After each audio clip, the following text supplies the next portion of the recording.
Hello நண்பா நண்பீஸ், எல்லாரும் எப்படி இருக்கீங்க? நான் சூப்பராக இருக்கேன். நேற்று வசிஷ்ட முனிவர் வந்து 4 குழந்தைகளுக்கும் பேர் வச்சதை பார்த்தோம் இல்லையா?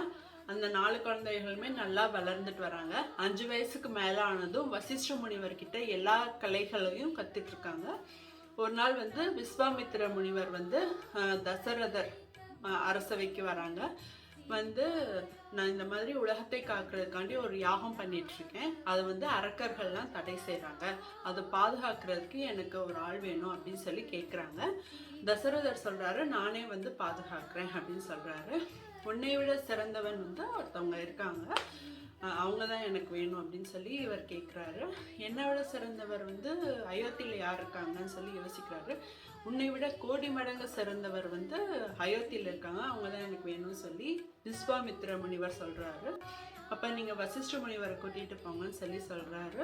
இல்லை, வசிஷ்ட முனிவர் இல்லை, உன்னுடைய 4 குமாரர்களுமே சிறந்தவங்க தான், ஆனால் எனக்கு ராமர் வேணும் அப்படின்னு சொல்லி கேட்குறாரு.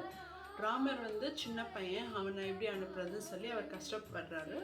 உடனே வசிஷ்ட முனிவர் சொல்கிறாரு, நீ கவலைப்படாத, நீ ராமரை வந்து விஸ்வாமித்திர முனிவர் கூட அனுப்பு, கண்டிப்பாக ராமருக்கு வந்து நல்லது தான் நடக்கும் அப்படின்னு சொல்லி சொல்கிறாரு. அவரும் சமாதானமாகி ராமரையும் லக்ஷ்மணனையும் அவைக்கு கூட்டிகிட்டு வர சொல்லி கட்டளையிடுறாரு.